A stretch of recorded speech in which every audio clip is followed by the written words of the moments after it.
Warning, this video will contain spoilers for Love and Lies up to this point. I'm not a manga reader, this is purely based off of the anime, but this video will contain a discussion about what's happened so far. Now, first off, To Uso, Love and Lies, it's a show that started to air. I've been enjoying this so much ever since the first episode came out. The soundtrack is amazing, the opening and the ending songs, I have been jamming those for so long, and I've been so into this show, and it's been on my mind so much that I've forced myself to make a video where I give opinions on it. So, in this third episode, what we've got right here, I'm just going to be giving you a summary, a discussion point. And in this episode, we do get some really big character development progress. And first off, we start off with an insight on to Neji and Nisaka's friendship. And it shows that these guys, they've been good friends for a long time. They care about each other, they've had a long past. These two are good friends. And in the show, they're perceived, as good friends. Nisaka knows a lot about Neji, but it doesn't really seem that Neji knows a lot about Nisaka. And this kind of becomes a problem later on. Honestly, Nisaka is my favorite character in the show so far, not because of what he's done, but because of what he hasn't done. And the things that he has done have been pretty impactful as well. Like when he teased Takasaki about Neji's future wife. That was incredible, and it shows a lot of depth between Nisaka's character, in that he's not afraid to do things, that he's got his own agenda, and that he's able to do things because why not?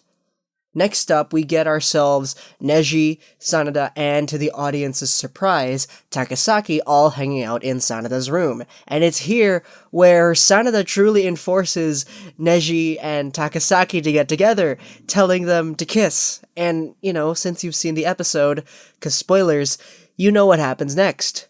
An interesting conversation happens after this when Sanada is fueling her own desires to make sure that these two people that like each other, Takasaki and Neji, get together, just like a romantic love story. She wants to watch this unfold, and she wants to watch them loving each other, like how it was revealed in episode 1 in the park.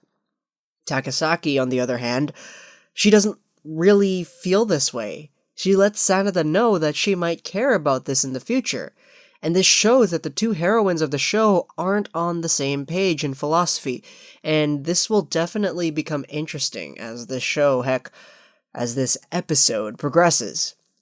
It's weird because Sanada's so for Takasaki and Neji getting together, but Takasaki, on the other hand, she rolls with it. She's like, okay, I'll kiss him, but what's the point of this? This is kind of where the lies start to come in. Because we don't know what Takasaki's really thinking. She'll roll along with this, yeah, for sure. But is it really what she wants? She said before that it's not. So what's her secret? What's the lies going on right here? Later on, we get our first introduction between Nisaka and Sanada, and he says something interesting too. After noting that Sanada is, let's just say, pure, he ends up saying an interesting line. Well, I guess she would be. They usually are. Now, this probably might get taken up as normal dialogue, but I think this line in itself is pretty meaningful. If Nisaka is involved, or has been involved with anyone in this story, with most fingers pointing to Takasaki, then this line might be an indicator of something revealing later on. Of course, though, it's one line, so we don't know for sure, but I think it shouldn't be taken without a little bit of consideration, considering that Nisaka doesn't really talk much, and when he does talk, it's usually meaningful.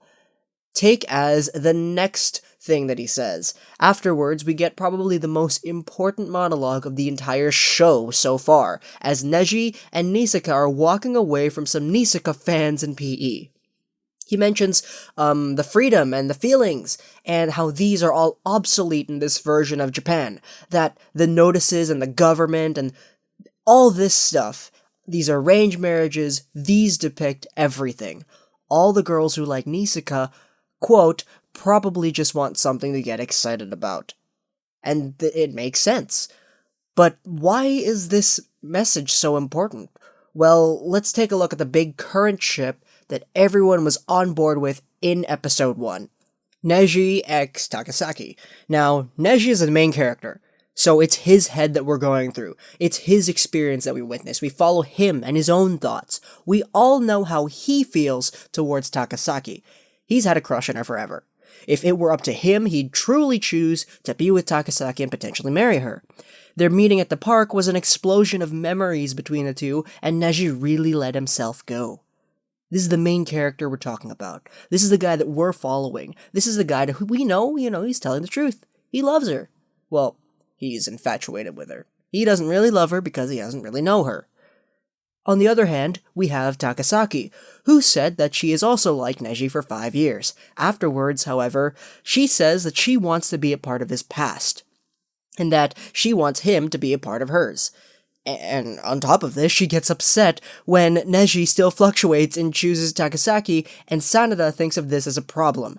Sanada wants to find the truth, and what Takasaki really thinks.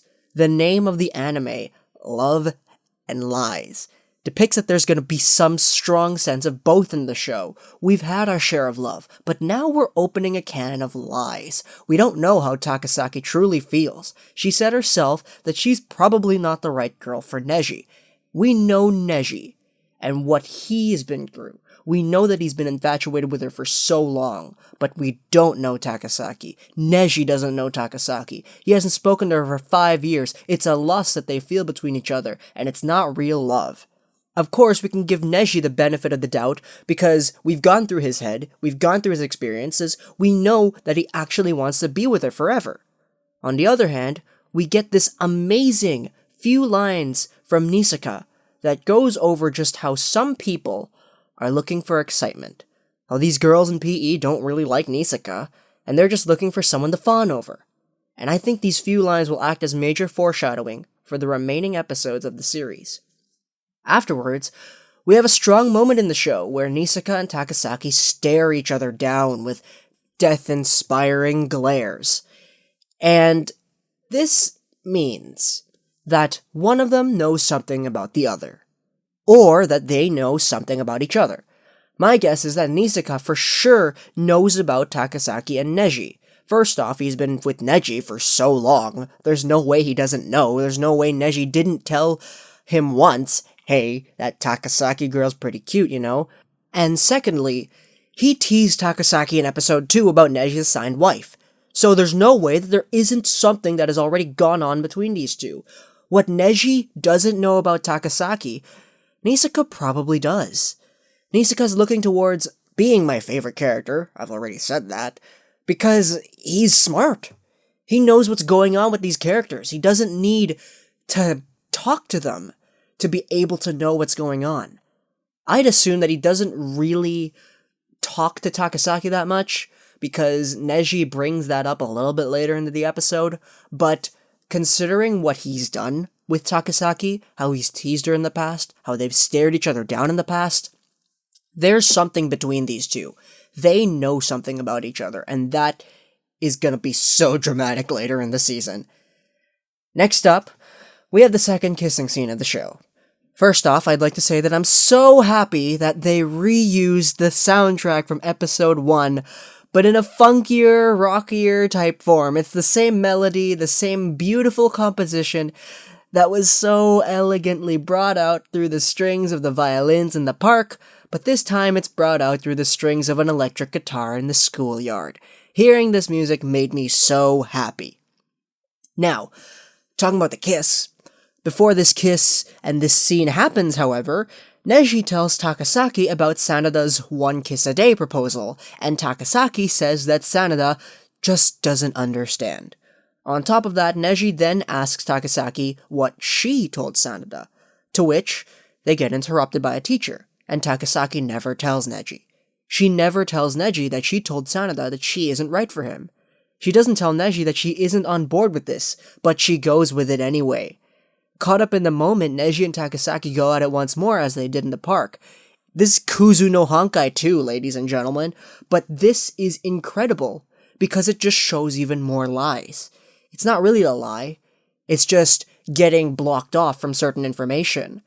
Who knows what Takasaki would have said? Would she have told Neji? Yeah, no, I told Sanada I don't like it. I told Sanada that Sanada's probably gonna fall for you, and I told Sanada that I'm not right for you. Would she have said that? Doesn't matter because she didn't get a chance to. But the fact is she didn't get a chance to, and she didn't say it. She didn't say what happened. She's withdrawing, and she's holding some more information against Neji. In a way, she's still lying about this, as she still goes in with the kisses, but she doesn't tell Neji, this isn't right. This is incredible what's going on here, and the writers, I think they're doing a great job.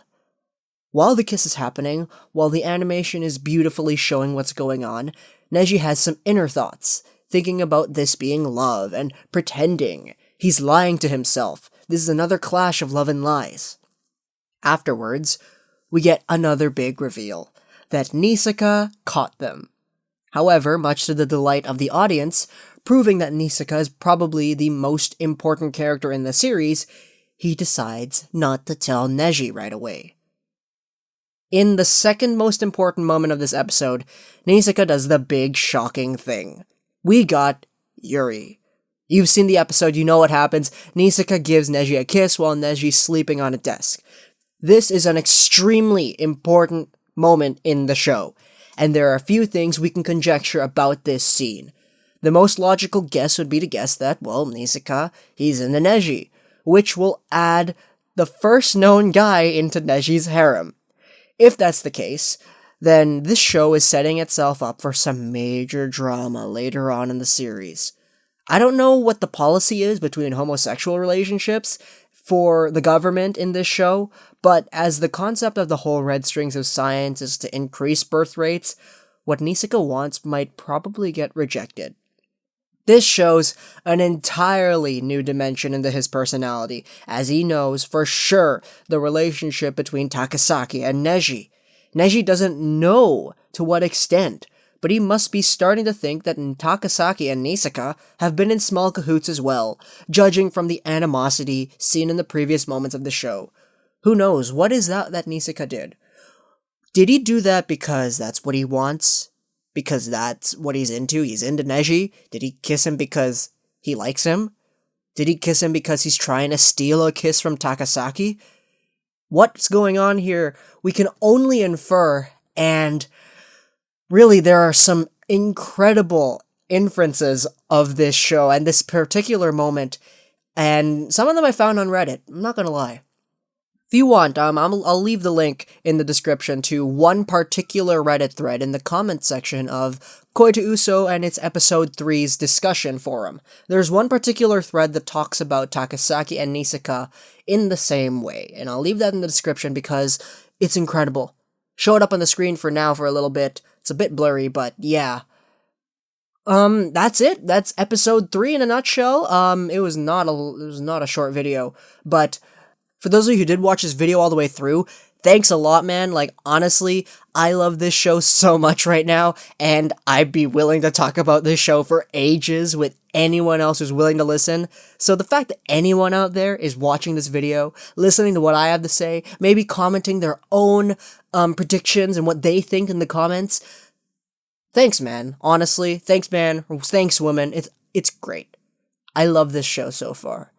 It's probably been my show of the season, and I'm putting this on top of really funny shows like Aho Girl and stuff, but really, if you guys have any thoughts yourself, leave them in the comments, I'll respond to them, I'll see what I can do, incorporate them into my own little message and my own little vision of what I think is going on in the show, and I want you guys to talk about it, because this is a good show, and there's a lot of questions. This episode leaves way more questions than answers, and it's only going to get better from here. I haven't read the manga. I don't want to read the manga. I'm restraining myself from picking up the pages of that manga. But yeah. Hope you guys enjoyed this video. Comment down below what you think, and bye.